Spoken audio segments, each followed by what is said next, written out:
All right. Hello. Welcome. Happy Friday. Welcome to The Distance, Atlanta Track Club's online hub of resources to support you in staying healthy and active while we continue to navigate certain times. My name is Alissa Palladino. I am a registered dietitian and a runner based in Atlanta. And I'm coming at you once again live from my kitchen for your weekly Lunch and Learn. So here we've been addressing a whole range of nutrition topics that are relevant to you as runners and walkers and other active people, and especially with an eye towards some food and nutrition issues that have become more pertinent due to the current health crisis. In the last 2 weeks, or the 2 episodes respectively, we've talked about fueling and hydrating for running and other forms of exercise. So really honing in on nutrition topics that are really relevant for runners and athletes. So if you've missed either of those episodes and are interested in learning more about those topics, I would encourage you to check out Atlanta Track Club's YouTube channel. All the nutrition videos for the past few months live there, and you can also find great content on other wellness topics from professional athletes, elite athletes, wellness experts, and great workouts so that the Atlanta Track Club staff is leading on a weekly basis. So tons of great content there, Atlanta Track Club YouTube channel. Check it out, explore, and definitely if you plan to run today or this weekend, highly recommend watching or rewatching the hydration topic we covered last Friday because it is super hot and humid out there. All right, so on to today's topic. We will be discussing plant-based eating, and this is an eating style that has become increasingly popular and widespread in the last few years. You probably have noticed as well, there are more plant-based options popping up at a number of restaurants, all over the grocery store, new product lines being offered and developed. And one way you can tell when a particular dietary approach is becoming more popular is when it starts being used by the food industry for marketing. So I have definitely noticed, and you probably have as well, the word plant-based being used to on a variety of food products and food labels for marketing. So all that to say that I do think this is, and I hope this will be a topic that is pertinent and relevant to a lot of you watching today. And it certainly is a pattern of eating that is being widely adopted, not just by the general public, but certainly by a lot of athletes and runners as well. All right. So before we get into some of the pros and the cons of plant-based eating and some specific food recommendations, want to first clarify and make sure we're all on the same page about what that term even means, because it is used and kind of understood a little bit differently depending on who you're talking to. And as far as I know, there's not really a formal definition of the term plant-based. So sometimes when it's used, it's really meant to be the same as a vegan diet or veganism. And sometimes those two terms are used interchangeably. And a vegan diet means you're completely eliminating all forms of animal food. So no meat, no poultry, no fish, no seafood, no eggs, and no dairy, which includes milk, yogurt, cheese, butter, and proteins that are derived from dairy, which are whey and casein. So that would be a vegan diet. And sometimes people say plant-based and they mean vegan. Other times people use the term plant-based, and this is kind of my approach, to mean more of a focus and emphasis on consuming more plants, maybe in conjunction with limiting animal sources, but not completely eliminating animal sources. So really just that focus on plants. And there is a different term, plant forward, that is kind of, you're starting to see a little bit now, I think, to address that issue, is that, we need a term to encompass when we're talking about incorporating more plants, but not going completely vegan. So plant forward, plant-based, vegan. All these approaches do have a number of benefits, primarily when it comes to health. And that's usually the reason why people are looking to adopt this style of eating. And certainly a well-planned plant-based diet, because it's going to be higher in dietary fiber, it's going to be high in lots of vitamins and minerals, antioxidants, and it's going to be low in saturated fat. These types of dietary approaches really are associated with a number of improved health outcomes, including decreased rate of a whole bunch of cancers, improved cardiovascular health, longer lifespan and reduced mortality rates, and even an anti-inflammatory effect on the body, which is inflammation is linked to a number of diseases. So when you're eating a plant-based diet, it does tend to be associated with improved health. A caveat here, and I'll talk about more caveats later, but this is all assuming that you are eating a plant-based diet that is focused on whole nutrient-dense foods. So fruits and vegetables, whole grains, beans, nuts, seeds. If your shift towards plant-based eating is eliminating animals and then eating a whole bunch of vegan junk food, that is your prerogative, 100%. You can do that, but you're not necessarily going to expect to see the same health outcomes that we do associate in the research links to plant-based eating. So health is certainly one factor here. And there are a number of other reasons why people would choose to eat more plant-based. And one would be the environment. Certainly, plant-based eating pattern could be more sustainable environmentally. Another reason would be economic. So a lot of times your plant-based protein sources, say beans or lentils, are going to be a lot less expensive than some of your animal protein sources for sure. Other times it could be a concern for animal welfare and how animals are treated. And more recently, it could even just be sort of a practical decision because of issues that are going on right now with meat processing factories and some meat shortages that, depending on where you live, you may be experiencing. So a whole bunch of reasons why it may be beneficial to shift towards a more plant-based style of eating.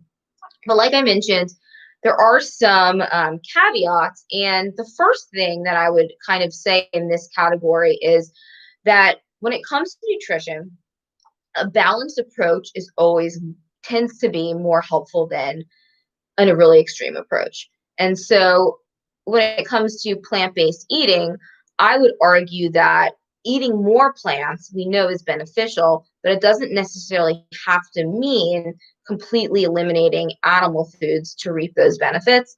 And for certain populations, definitely athletes, people who are eating a reduced calorie diet with the goal of weight loss, older people as we get older, concern for bone health and muscle integrity, and a whole bunch of other populations have increased needs for protein.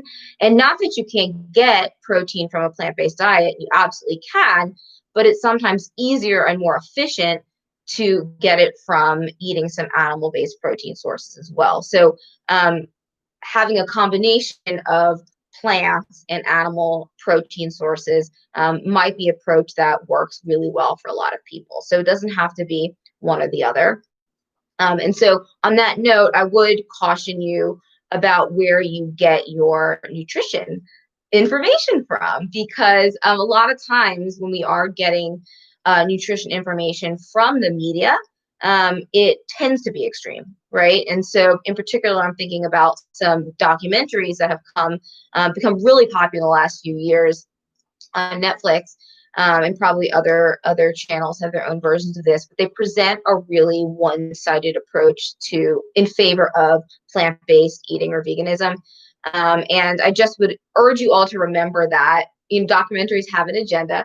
The goal is entertainment and not to present necessarily a nuanced approach. So, you're always going to get a really extreme view if you're getting your nutrition information on the media. So try to be as much as you can a savvy consumer, and kind of weigh your sources and think about what makes the best sense for you. So like I said, balance is often more helpful than trying to take a super extreme approach. So that is one caveat when we talk about plant-based diets, is you don't necessarily have to go all in to reap the health benefits. And the second caveat that I'd like to point out here is that really when it comes to the impact on our health, a plant-based diet, similar to any other dietary approach you may be interested in following, how healthy it is for your body comes down to what foods you choose to eat. The label itself of the plant-based diet or any other diet isn't what makes it healthy or unhealthy. It's what you're actually eating while following those rules or restrictions. So again, if your approach to plant-based eating is let me cut out all the meat and cut out all the dairy, and then you end up eating a bunch of processed junk food that happens to be vegan. My best example, not to call out Oreos because they're delicious, but they're vegan, right? And so all about including treats and eating delicious food in addition to healthy food. But if we're just looking at the impact on our health, just know that a vegan diet or a plant-based diet is not synonymous with healthy eating. It can be, but it doesn't have to be. Again, it all comes down to what you choose to eat. So within the framework of a plant-based diet, you can absolutely make choices that support health. And if you do that, you probably will feel amazing and your health will improve. And there really are a lot of options. So a lot of times we do think about when it comes to protein, that tends to be one of the nutrients that when you think about a plant-based diet, you think might be an issue. And yeah, you have to be a little bit more conscientious about your food choices in order to get enough protein and enough high quality protein on a plant-based or vegan diet, but it is 100% doable. It just does take a little bit more planning and effort. And other nutrients of concern that I just want to point out, because a lot of you watching are runners and athletes, is iron and B12 and calcium. So again, you can get for B12, that vitamin is involved in energy production and is really critical to a number of just important vital processes that happen in our bodies for us to function optimally. And it really is only found in animal-based foods. So that may be something that you're going to want to supplement in a pill form, unless you're eating a lot of foods that are fortified with B12. So a lot of foods are in our food system are fortified with nutrients that tend to be lacking from other sources. So if you're eating fortified products, you may be okay with your B12. But take a look at that and think about it and see if you may need to supplement it. Iron, same thing. Iron is definitely found in plant-based sources, so spinach and beans and lentils and nuts, but it's not as readily absorbable from those sources, and there's just not as much of it. And iron is key to making hemoglobin, which is the protein in red blood cells that transfers oxygen all over our body. So when we are runners or we are exercising, we need that oxygen. Everyone needs that oxygen. So when we become iron deficient, it definitely impairs exercise performance, and we're going to feel pretty fatigued. So if you don't think you're getting enough iron from your plant-based foods, that might be another thing you want to supplement. But again, it's also often fortified in food. So basically fortified just means a nutrient that's not naturally present in the food is added to it, because the food industry is recognizing its role in health. And then I mentioned calcium as well. So you can again find calcium in some of the same plant-based food sources that you can find iron in, but not in the levels that we really need for bone health. I mean, dairy is a whole nother topic, and there's people on both sides of it, but it really is the best source of calcium, and the easiest way to get it in. So if you are avoiding dairy because you're following a strict plant-based or vegan diet, calcium might be another thing that you want to supplement, or make sure you're consuming enough foods that are fortified. So a lot of your dairy substitutes are going to be a good source of calcium. And the calcium is so important for bone health, in conjunction with vitamin D.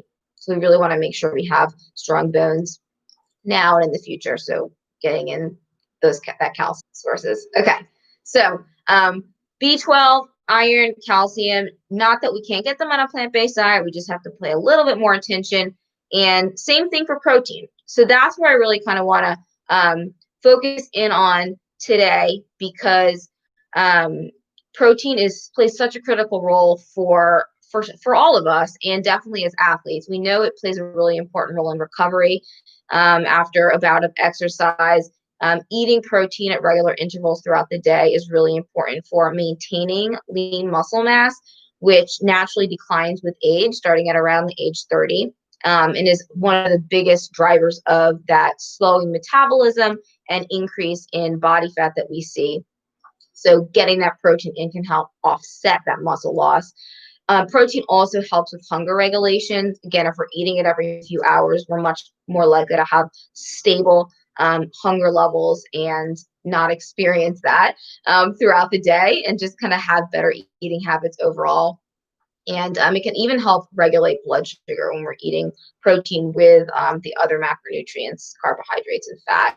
And so a lot of times when we think about protein, we're thinking about eggs, we're thinking about chicken, we're thinking about tuna, right? We're thinking about Greek yogurt, which, those of you who watch me every week know I talk about quite a bit. These are all really powerful and efficient sources of protein, meaning that you're getting a lot of protein bang for your buck.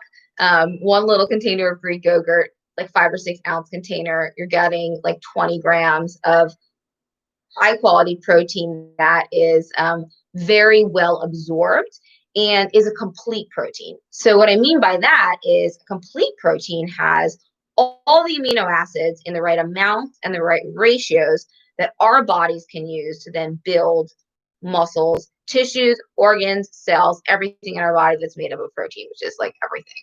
So animal protein sources are complete. They've got all the amino acids. And 2 plant-based sources are also complete. Quinoa, which is actually a seed, although we tend to use it like a grain, and soy. So like tempeh, tofu, edamame, those actually are complete protein sources. I believe pea also might be. Have to look into that. It's possible. But the other vegetarian sources of protein don't have all the amino acids in the right amounts and ratios for us to use to build protein in our bodies. But that's not necessarily a problem, because as long as you're getting a diverse array of vegetarian protein sources throughout the day, all those amino acids kind of work together, and you're going to be fine. But you do want to at least think about that within a meal or within a day, to make sure you're getting some protein from beans, lentils, legumes, some protein from whole grains, in which case when you pair those foods together, you end up with a complete protein. So some examples of that would be peanut butter and whole wheat bread. So peanuts are a legume, technically, so they are high in an amino acid called lysine, but they are low in an amino acid called methionine. Whole wheat bread, on the other hand, has plenty of methionine and low in lysine. So you pair those together, complete protein. Similar to brown rice and corn, if you pair that, those are both grains, so high in or carbohydrates that are high in methionine.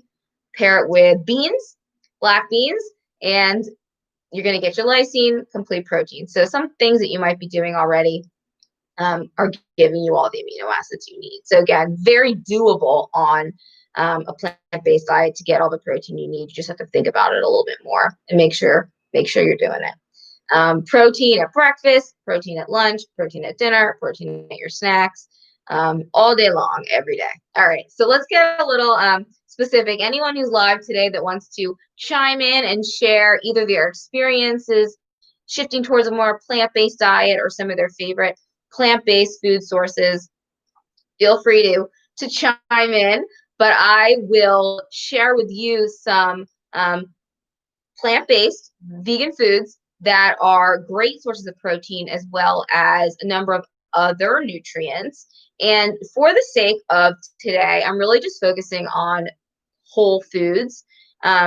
there are a wide number, increasing number of products every day that are basically meat like substitutes or cheese substitutes or yogurt substitutes that are trying to recreate the texture and taste of animal products using vegetarian protein sources. And that would be kind of beyond what I can get into today, maybe a topic for a whole nother presentation. But you see them at fast food joints now, you see them all over the grocery store. There's nothing wrong with those foods to incorporate those to make sure you're getting enough protein and other micronutrients you may be missing, but that's not what I'm going to kind of get into a lot today. My only caution with those would be to actually read the food label and read the ingredients list, because they could end up being high in saturated fat or sodium. They could also just not actually be good protein sources. So sometimes, like, you'll hear about using mushrooms or jackfruit as a steak or a burger alternative. Nothing wrong with those foods. It's just they're not protein sources. So it's not filling that role in your balanced meal. And remember the components of a balanced meal. We need carbohydrates for energy and fiber. We need protein for satiety and muscles. And we need healthy fat for flavor, nutrient absorption, and satiety. Okay, and vegetables. We always need vegetables. So let's talk about some plant-based food options that are, again, just natural sources of vegetarian protein, so not really the meat substitute or the cheese substitutes. Definitely a whole nother topic to get into. All right, so I mentioned whole wheat bread would be an option. It's not, your whole wheat bread is still 100% a carbohydrate. It's just that compared to white bread or other bread that's made with refined flour, because it's a whole wheat, it does retain more protein. So it's not going to be the protein source in your meal necessarily, but it's going to boost your overall protein intake if you choose the whole wheat over the white. And here's one brand of wraps that I really like. These are a Lavash bread, and it's made with a combination of whole wheat, oat, and flax. So you do end up getting, actually, these are large flatbreads, 12 grams of protein. Mostly when you go with a slice of whole grain bread or whole wheat bread, it's just going to be like 2 or 3 or 4. The Dave's Killer bread is also a great example. It's made with a bunch of different whole grains and seeds, so it ends up packing in a few grams of protein more than a traditional bread.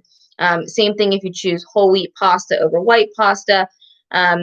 If you go with a bean-based or quinoa-based pasta option, so this is one brand that's made with chickpeas. So this, compared to white pasta and even compared to whole wheat pasta, packs a lot more protein. So even though it's probably still serving the role of a carbohydrate in your meal, you are getting a fair amount of protein along with it. The 2-ounce serving, which is a very small pasta serving, but it is what is on the label, has 13 grams of protein. So that's actually pretty good. Brown rice. So again, this is just kind of an example that when you're eating a whole grain versus a refined grain, because it's not stripped of anything, you end up getting a few grams of protein per serving that you wouldn't be getting if you're just using the white version. So I definitely recommend the brown or the wild rice if you're doing rice as your carbohydrate, especially on a plant-based diet where you're kind of trying to get protein anywhere you can. Whole grain cereal is another great example. So a lot of cereal, again, it's mostly a carbohydrate, but depending on what you choose, it can also add some protein to your diet. And the cashew cereal is made with a variety of different whole grains and seeds, even depending on the flavor you get. So this one in particular, one serving has 12 grams of protein. So if you're eating this, a bowl of cereal with some milk, plant-based milk, if you are following a plant-based diet, that is actually a far better source of protein than almost any other cereal I can imagine. So that would be a good option there. Let's see what else I have here. Oats. So we talked about oats in a couple different episodes here because they are definitely a pantry staple and really a very runner-friendly food because primarily they're such a great source of complex carbohydrate. They're also really high in soluble fiber, which helps regulate blood cholesterol levels and keeps our heart healthy. But because they're a whole grain, again, you get to kind of hear a theme here. Oats have for a half cup serving about 5 grams of protein. So again, not stellar, but it will kind of add up if you focus on the different whole grains throughout the day. If you're eating a bowl of oatmeal for breakfast and you're looking to boost the protein, easy way to do it would be to add some nuts or seeds or nut butter. So that's kind of your next category of foods, of vegetarian or plant-based foods that do contribute some protein. So peanut butter, one of our favorites here. Peanut butter typically, I mean, we think about it as a fat source, right? It is much higher in fat than it is in protein. It's got, I think, maybe 16 or 17 grams of fat per 2 tablespoon serving, and maybe 5 or 6 or 7 grams of protein, depending on the brand. But it's got some. So peanut butter, and so along those same lines, other nuts and seeds. So a serving of many nuts like cashews or almonds, walnuts, pecans, again, like the peanut butter, still mainly a source of fat, dietary fat, and some micronutrients, but one serving is going to give you anywhere between 5 and 8 grams of protein, depending on the type of nut. And seeds. So like your flax seeds or your chia seeds, you have to take in several tablespoons of these for the protein to really add up. Really, I would say use these as a way to add fiber, add healthy omega-3 fats, add some micronutrients. But say you're adding them to your oatmeal with some peanut butter, with some nuts, and the oats themselves, all together, that amount of protein will kind of add up.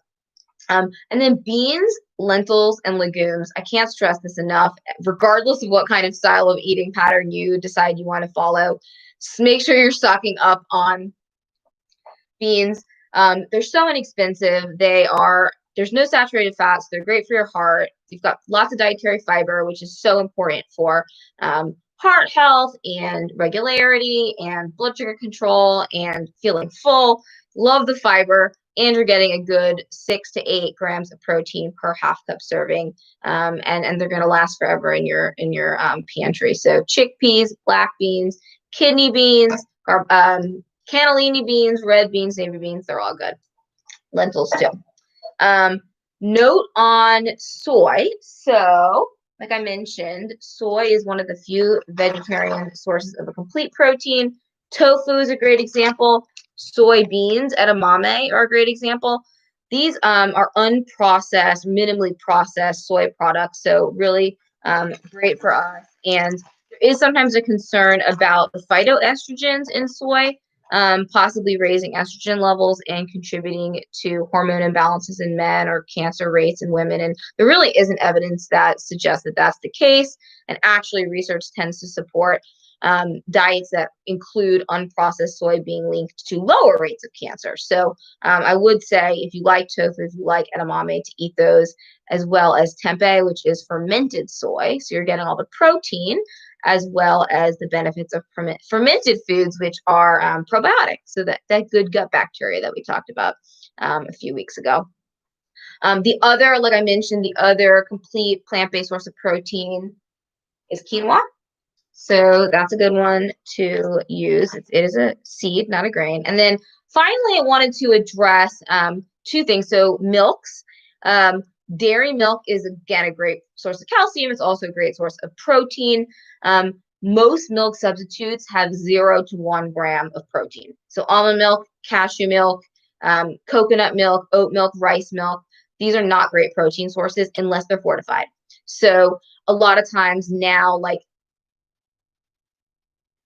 this one, it's fortified with 10 grams of pea protein, and there's some other non-dairy milks that are pea protein based, made by Ripple and Bullhouse Farms. So if you are looking for your milk to be a protein source, make sure you actually read the label and that it is. Nutritionally, soy milk is going to be the most similar as far as the protein content of dairy milk. So that's soy milk, that's a good option. And then yogurt, same thing. Your coconut yogurt, your almond milk yogurt doesn't really have much protein in it. Ripple makes a yogurt that's pea protein. Silk makes a soy-based yogurt. So those are options. But most of your yogurts are not giving you protein. They're just kind of giving you a creamy consistency. So if that's going to be, the base of your meal, can you add some cereal to it? Can you add some peanut butter to it? Can you add some seeds and nuts and it kind of boosts the protein that way? And finally, bars and powders. So a lot of our protein bars and powders are made from whey or casein, which are proteins derived from dairy. So if you are following a plant-based diet, those, or a strict plant-based diet, those wouldn't be something you would be consuming. So you'd want to look for vegan or vegetarian protein bars or powders that are either going to be soy, brown rice, hemp, pea protein, or some sort of combination of those typically. So Organ makes both whey-based and vegetarian pea protein-based protein powder. So do a ton of other brands. I'm not going to even go and list them, but Cliff makes this Builder's Bar, which I didn't actually realize until I looked at the ingredients. The protein does come from soy, so it is a plant-based option for you there, although they do make a whey line as well, a whey protein line. And then even their traditional bars, primarily carbohydrates, so less of a protein source, have about 9 grams of protein from soy. So another option there. We are out of time. I think I just kind of went on and on about this topic, but it's a big one. It is a big one, and I hope those of you who are watching live or those of you who are tuning in after the fact found it helpful and learned something. I think the biggest tip I want you to walk away with today is that more plants absolutely is beneficial for our health, for all those different kind of health outcomes I talked about at the beginning. But you can reap the benefits of a plant-based diet without completely eliminating animal protein sources. And I think that balanced approach is going to be most useful for most people. But there's no one size fits all approach to nutrition. Be careful where you get your nutrition information from, and yeah, just remember to focus on your whole nutrient dense foods if your desired outcome is optimal health. Just that label vegan doesn't necessarily mean it's good for you. But that said, it is just as the balance of plant and animal protein source is contribute to health, a balance of nutrient-rich foods and foods that we're eating mainly for pleasure contribute to overall quality of life too. So it's all about that balance. And with that, I will say happy Friday. Enjoy your weekend. I will see you next week, hopefully.